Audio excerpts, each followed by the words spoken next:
Hello, all you scaredy cats and kittens, and welcome to the Two Scaredy Cats podcast, where we talk about all things strange, unusual, and paranormal. We're your hostess with the mostest. I'm Stacy. And I'm Kara. So, Kara, it's been a hot minute, and hey, you were with us last time, and you're with us again, so that's a good sign. So what have you been up to? Because you've been, like, all over the past week, didn't you? Yeah, you went somewhere. Yeah, I went to New York. That's right. And Canada. Okay. For, like, a few hours. Gotcha. Did you get to see Niagara Falls while you're there, I hope? We saw it out the car window. There were so many tourists. It was like a zoo. It was insane. I was like, we didn't even want to get out of the car because there was just so many people. Well, you know what? Well, you were so close to the July 4th weekend. I have a feeling people were trying to be there for July. You know what I mean? July 4th. I was like, we just wanted to. I mean, I got photos while we drove past it. Cool. Because we were on the Canada side. We also went to. It's crazy, like the difference between the Canada side and the American side. So we stopped at both. We stopped on the Canada side because we went to the Margaritaville over there. Mm-hmm. Because I had to get. We had to eat at Margaritaville for a bit, you know. Mm-hmm. I got a cool cup from Margaritaville. They had like it says like you were at the Margaritaville from whatever place that was. I thought you were at the Rainforest Cafe.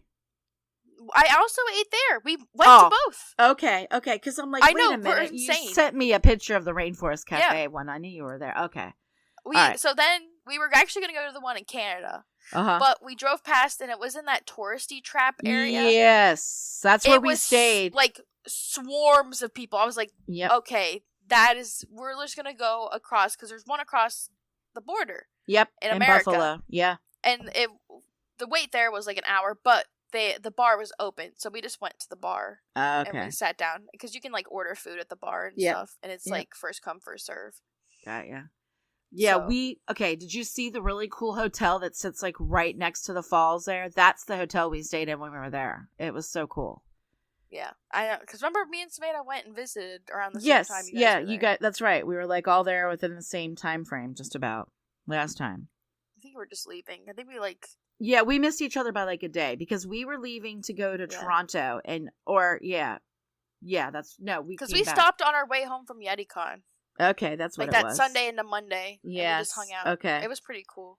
But the day trip was also fun. It was funny because normally when you go across the border, they're normally really hard on you when you come back. Mm-hmm. Like the U.S. side. That is true. Mean. Yes. It wasn't that way. They were so chill this time. Really? They were more... The Canadians were asking us more questions than the Americans. Really? Like they were when we came back, the Americans were asking more. Well, they had also just stopped somebody and they were searching their car, so something was going on when we came. God, I was so scared they were gonna search us. But yeah, like she was just asking us a bunch of questions, like, "How do you guys know each other? What are you doing?" or whatever. And she's like, "How did you guys become friends?" I'm like, "That's a weird question to ask." Yeah, that is odd. And we were like, Elizabeth's like, "Oh, well, cosplay together," and she's like, "Oh, I can tell."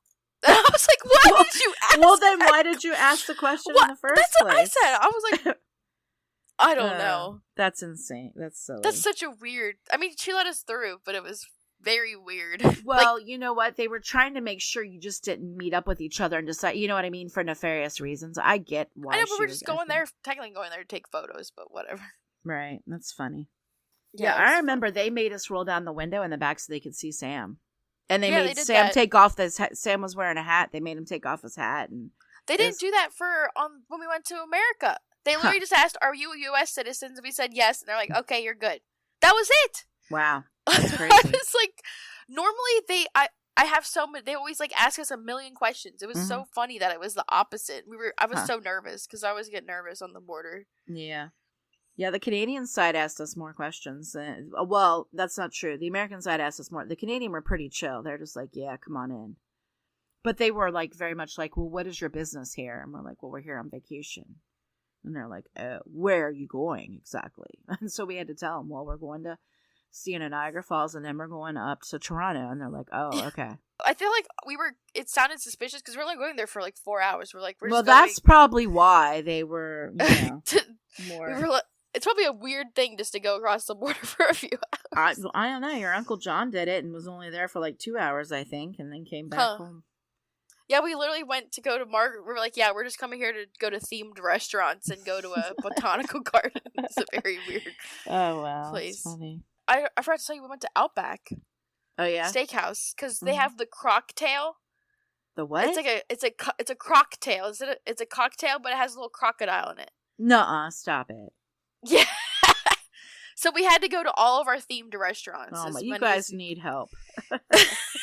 That's too fun. Did you get to keep the little alligator or the crocodile? Yes, it says Outback on its stomach. Nuh-uh. Yeah. Oh, you need to show me that. You have to send me a picture of that.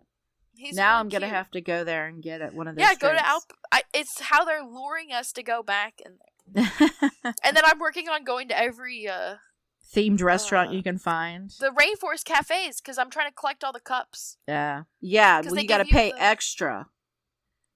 Well, she just gave them to us. Well, it's only like $15.50. I know, because you paid extra for the freaking cup, and they wouldn't let me take it out, and I was so livid. Why didn't she not let you have it? I don't know. They were really weird. It was on the Canadian side, and it even said in their menu that if you're paying this more expensive price, and that's what we paid, that you're supposed to get the cup for free. The souvenir cup comes with you. You didn't have to pay extra. Well, the one in Detroit, so you didn't bring it with you, but you went up with your receipt and you would get a free one at the gift counter. Oh. I wonder if that's what yours was. I wonder, and nobody explained that to me. But why didn't she tell that to you instead of just like telling you can't take the cup? Yeah, and they took the cup from me and made me leave the store. I was so peeved at that point. And your dad and Sam are shaking their heads like, oh my God, what is she doing now? But I knew I was supposed to get it because it even said it on the menu. You pay this price, you get a free souvenir cup. Yeah, that's how it's supposed to work. Okay. I have two so far. I'll have to remember that from next time then. That's it. Now I gotta go to ask the waiter. Cafe. Be like, "How do I get the free cup? Do I just keep this one? Because I've noticed it varies. Because the one on the American side, they told me just to take it. I was like, what? Because that's not what I was told from the Detroit Rainforest Cafe.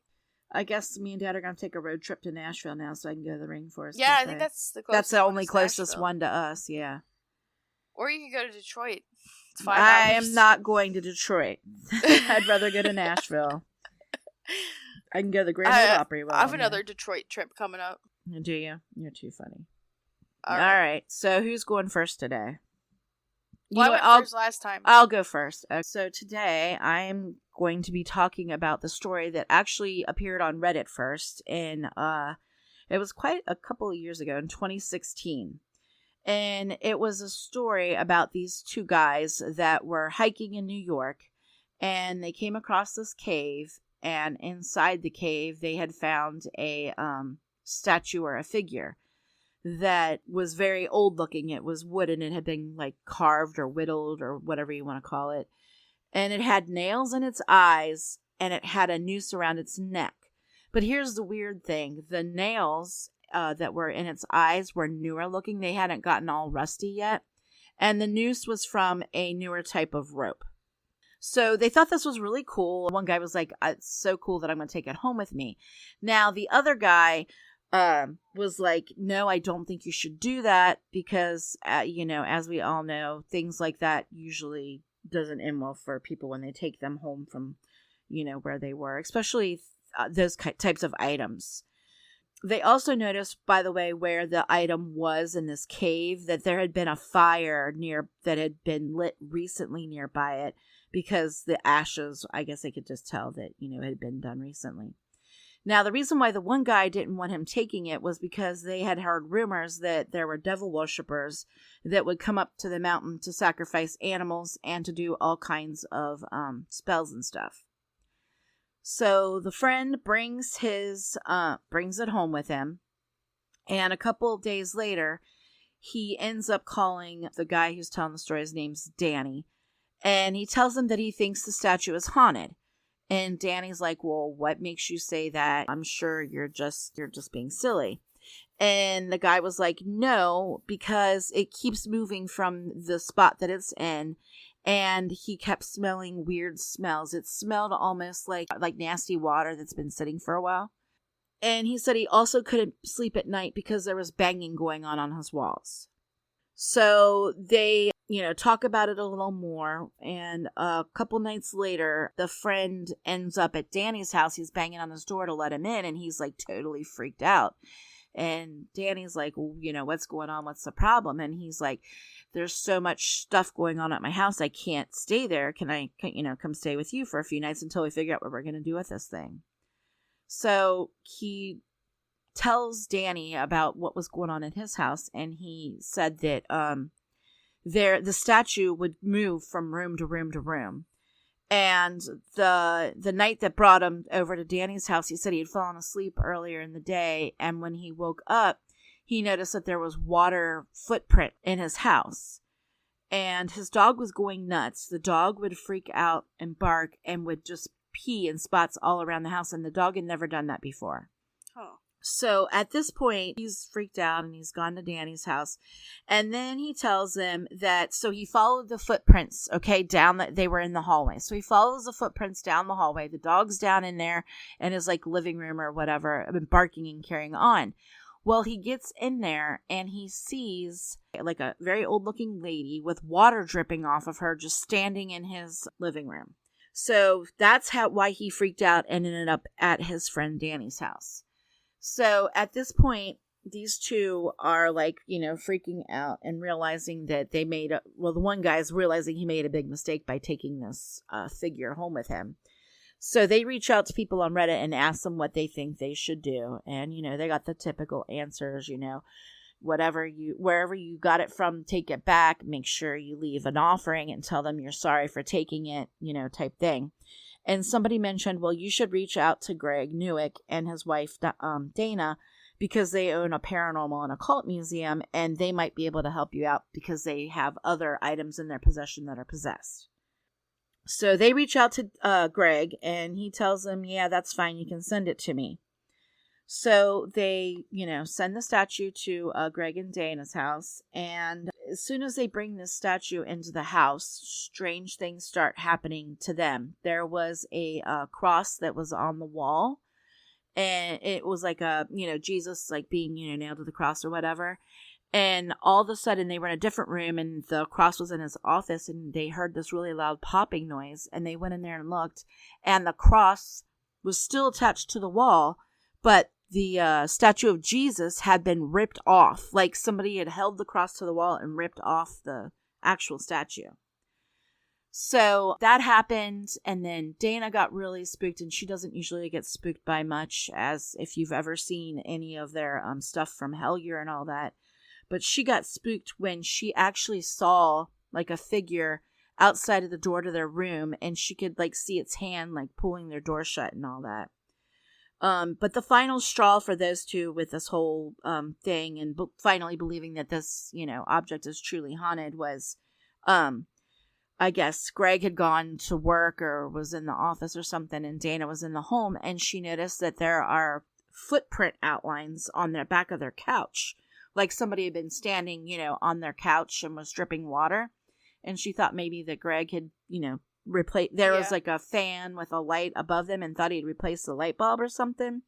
But he's like, no, I didn't do that. So, it wasn't me. So at that point, they had enough. They took the figure and they put it on the table and they're like, this is our house. We can share it with you, but you got to respect us and, our property and all that. So they did that. And then all of a sudden they heard these loud banging on the wall. So obviously the thing was not happy with them that, they were trying to lay down these rules on it. So at that point, Greg had enough. They got a wooden box. They put the object, wrapped it in a special cloth and put it in there and locked it.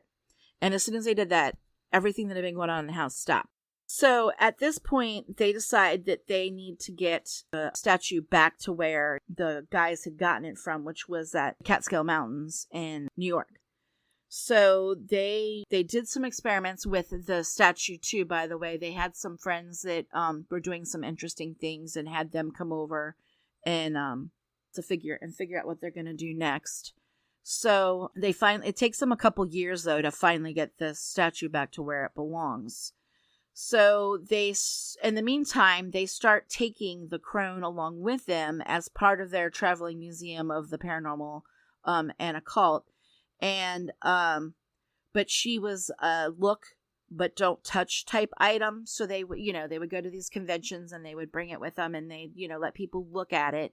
And they said every time they opened up the box that this figure was in, people would start experiencing strange things.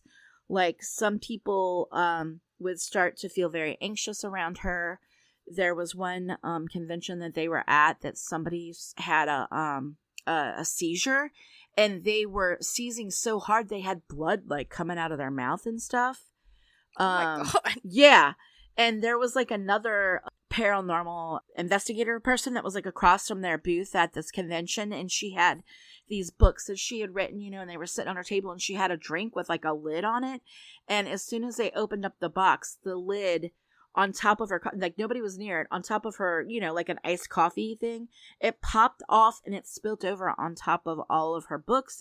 So she lost all these profits she could get from her books and stuff. So at that point, they decided they were not going to bring it to any more conventions because there was just, they were worried something bad would happen to, more people than what they had already experienced. So finally, at that time, they decided it was time, to take her back. And after they had been working on several different shows, which I did not know this at the time, that they had just finished up and they had a perfect break. And it so happens that perfect break came like right before Halloween. So them and that friend of theirs that worked on the Hellier project with them, Tyler Strand, which I don't know if some of you know who he is, but he does a lot of artistic stuff for horror movies and that. He makes like a lot of molds and prosthetics and stuff like that to make people look scary for horror movies and stuff like that.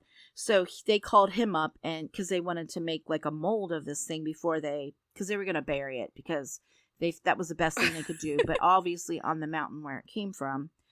But before they did that, they decided to do one of those Estes things where, Dana volunteered herself and they put her under, and that's when you cover up your eyes with a blindfold and you have headphones over your ears, and they hooked her up to a spirit box that was continuously running through different stations, and they would ask a question and only she could hear the answer and she'd speak it out loud.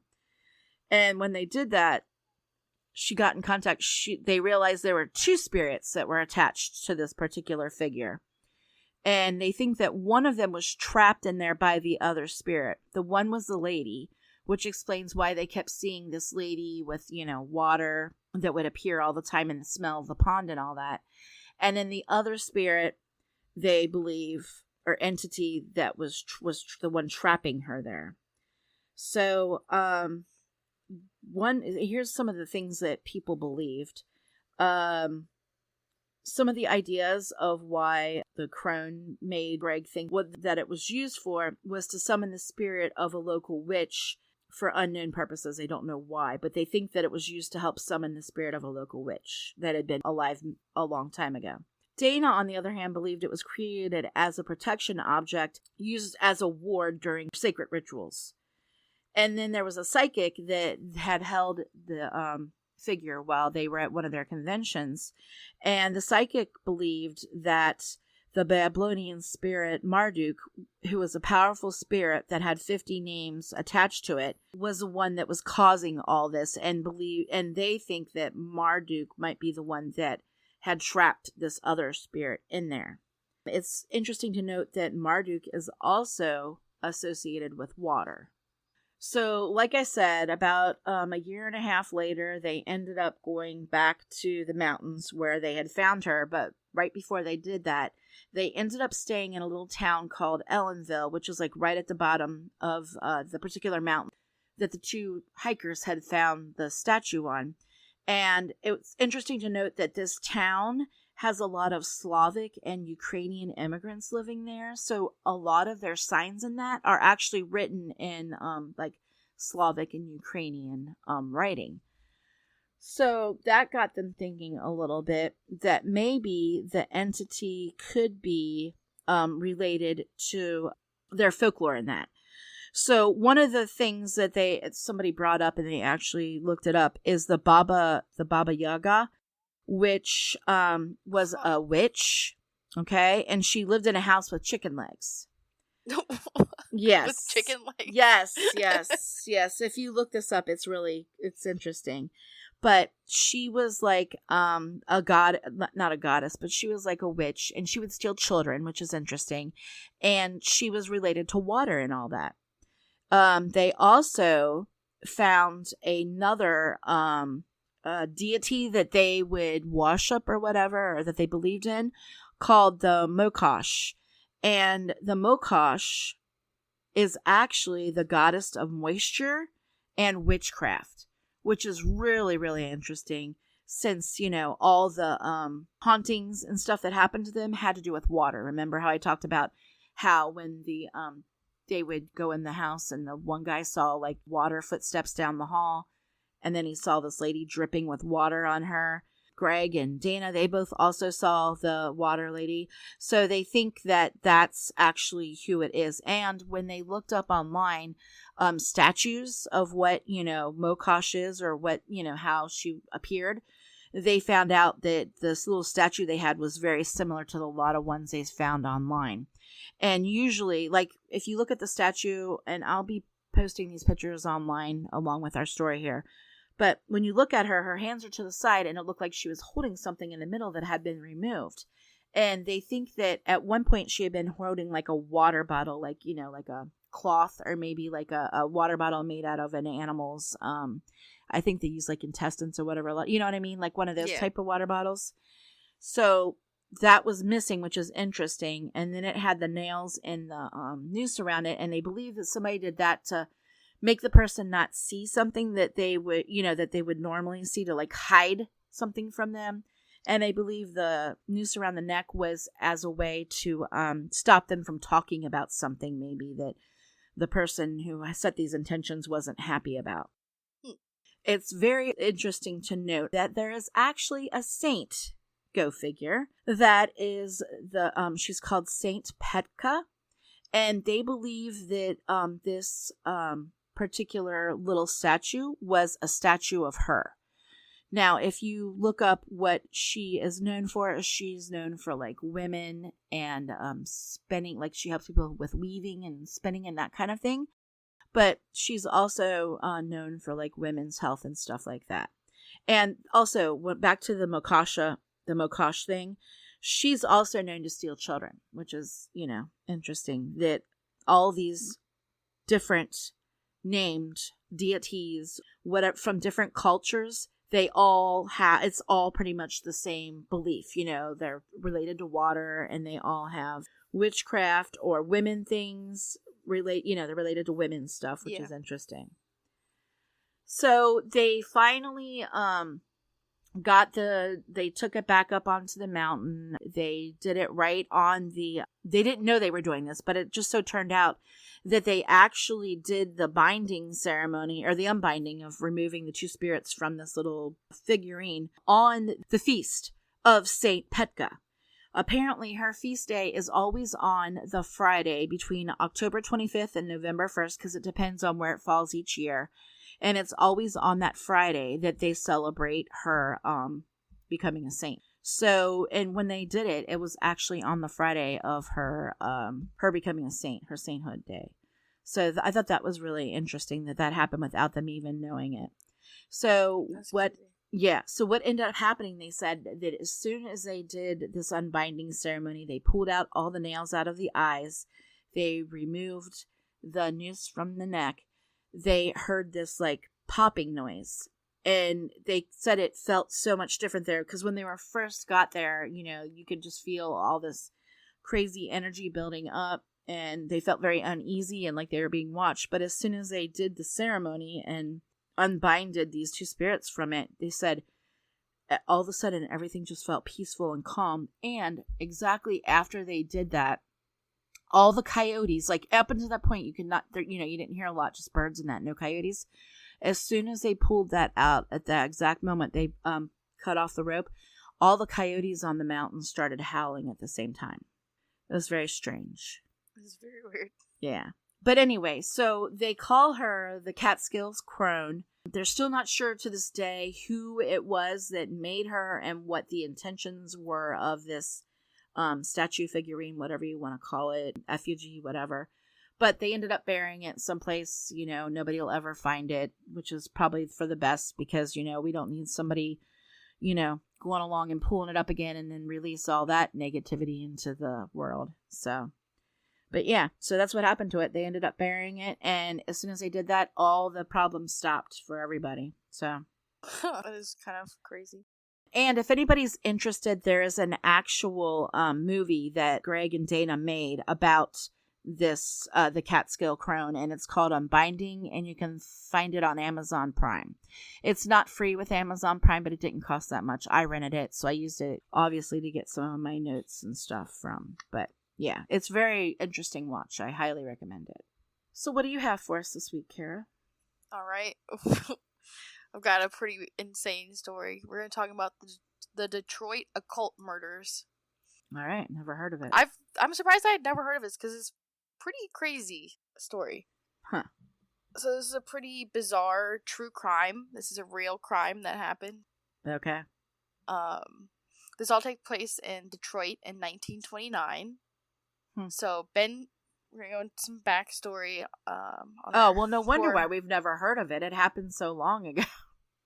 I know, but it's still like a pretty crazy case that you would think they would like talk about it, or like I feel like I would have seen it. I watch a lot of true crime stuff. Right. Huh. So Benjamino Evangelista and Antonio Evangelista moved to America from Italy.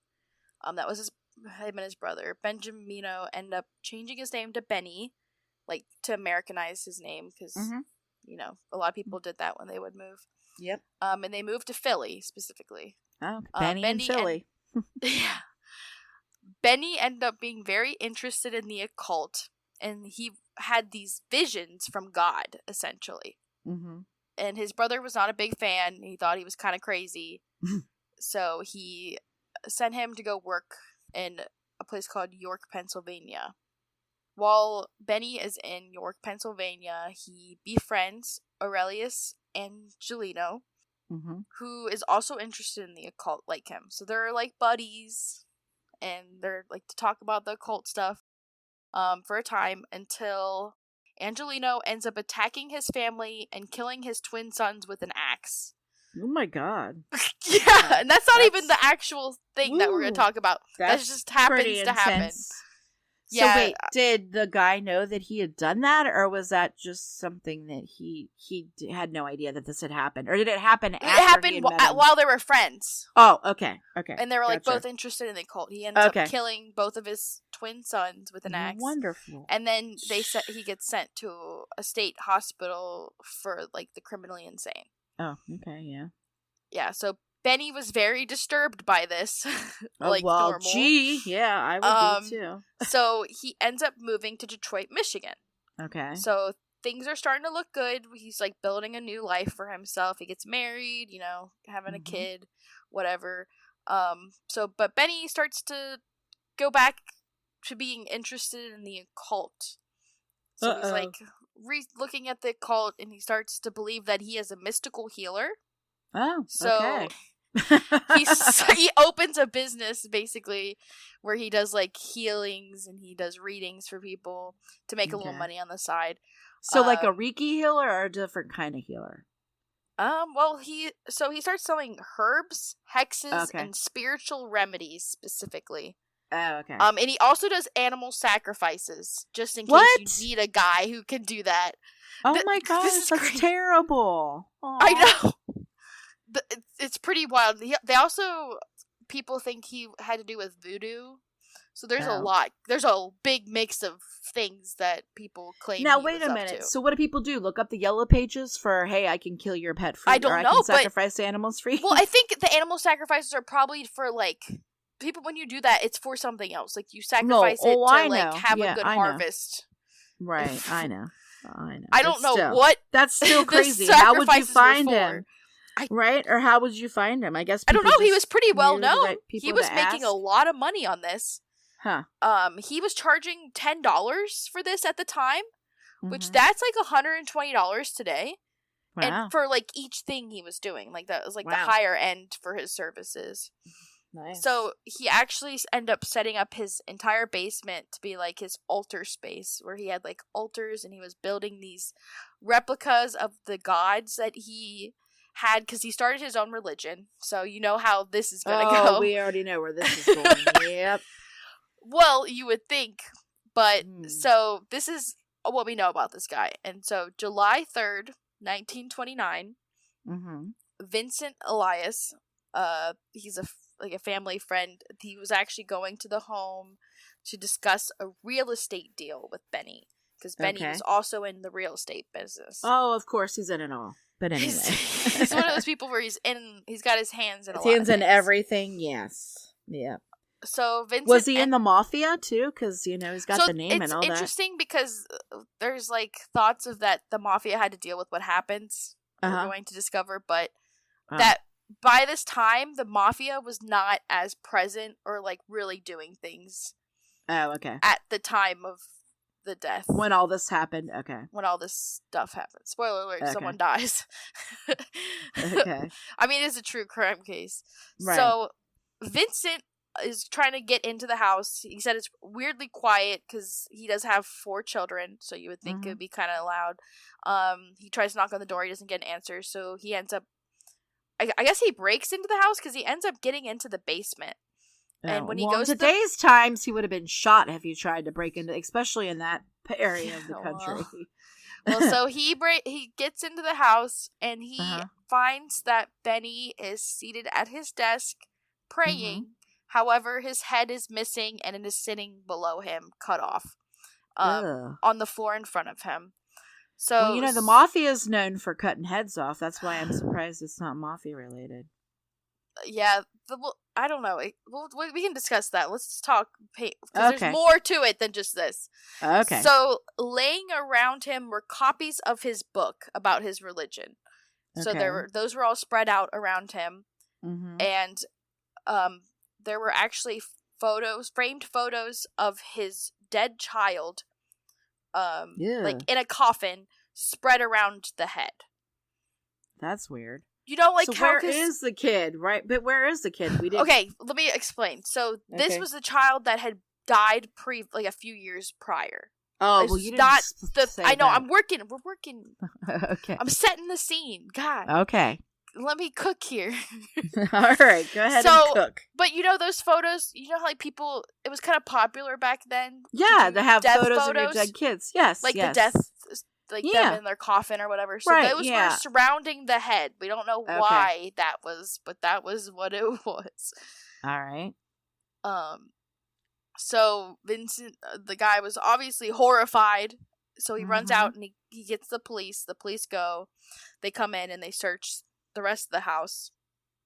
And they discover that the entire family was murdered.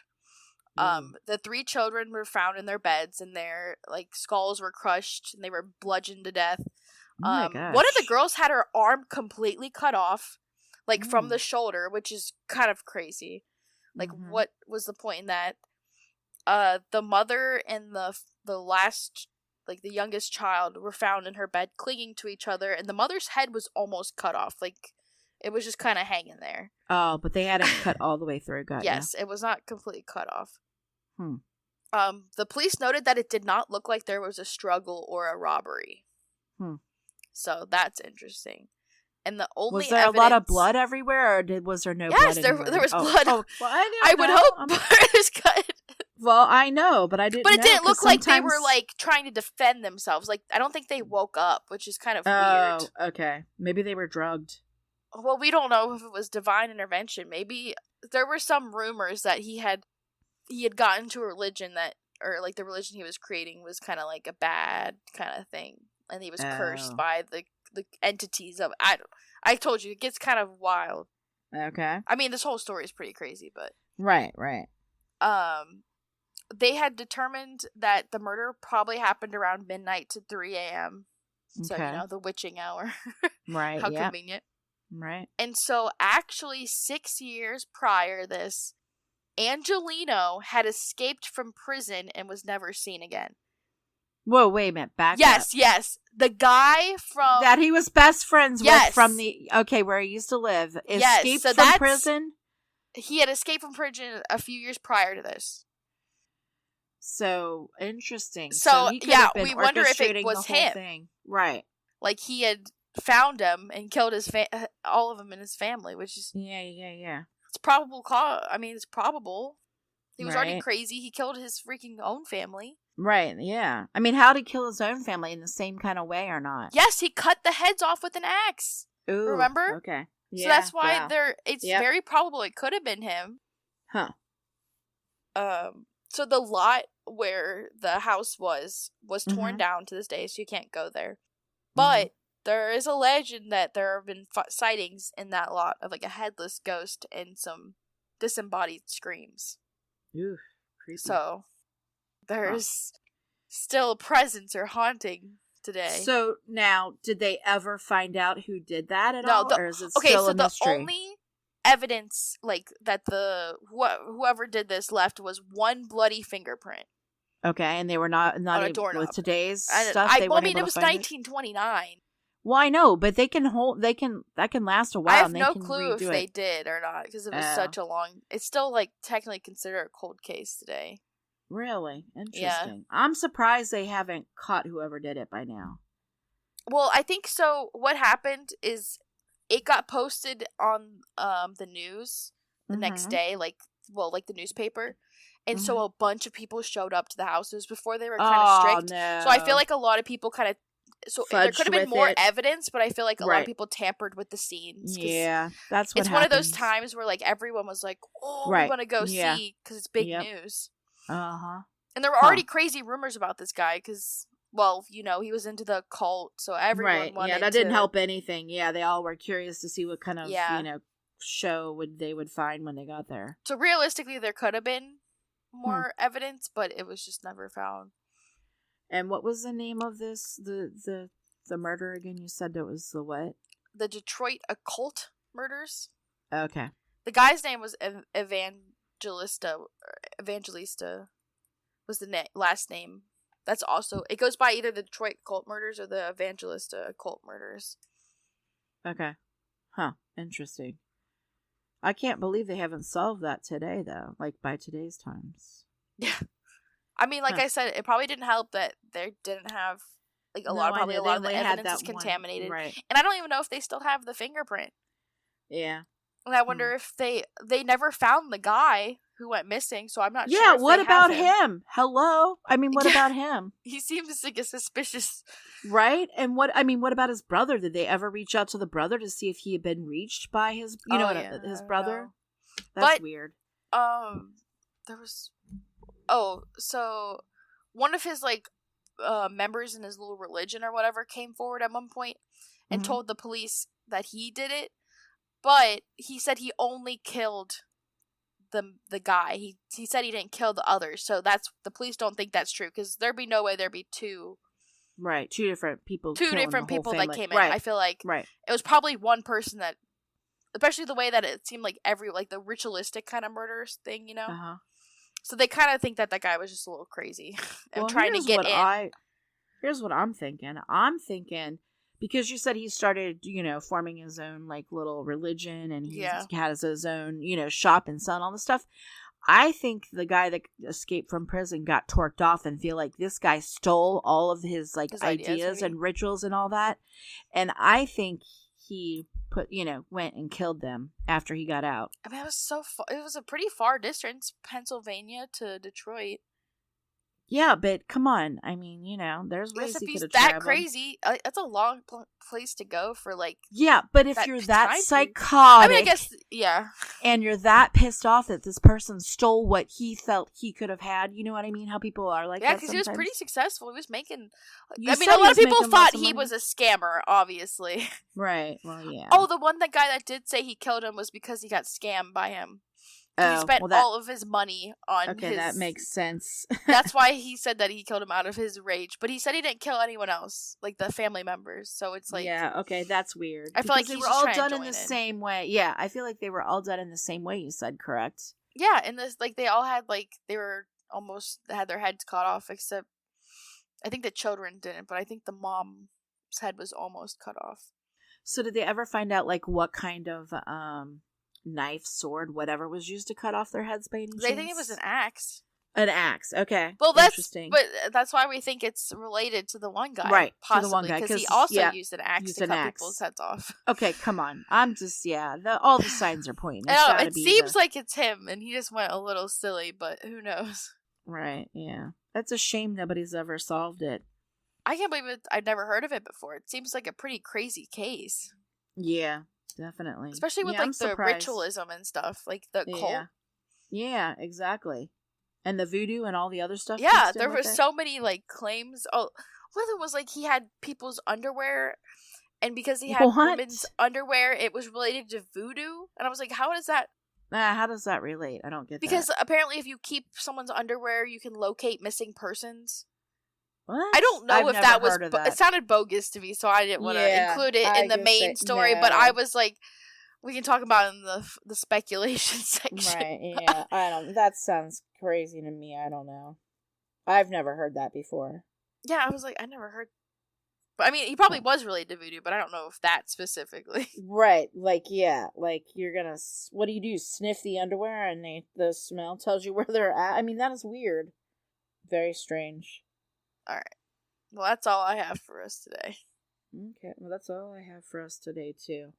Yeah. Just we wish everybody a happy 4th of July. Yeah. Hopefully. Oh, I forgot to say, because I know technically it's come on the July 5th, but today is July 3rd, which is the day of the murder. Or like day that, the July 3rd was the day that the guy found the body, so I thought it was interesting. We were covering it today. Yeah, that is interesting. By the time you hear this, I mean, it'll be the 5th, but right, we but technically still recorded it on the day of. Yeah, interesting. Yeah, it's a pretty crazy case. Yeah, that is crazy. I've never heard of that story. I have to go look that up now. Yeah, it was pretty wild. I'm like, I feel like it kind of toes the line of it could have been something paranormal. You never know. Right. Yeah.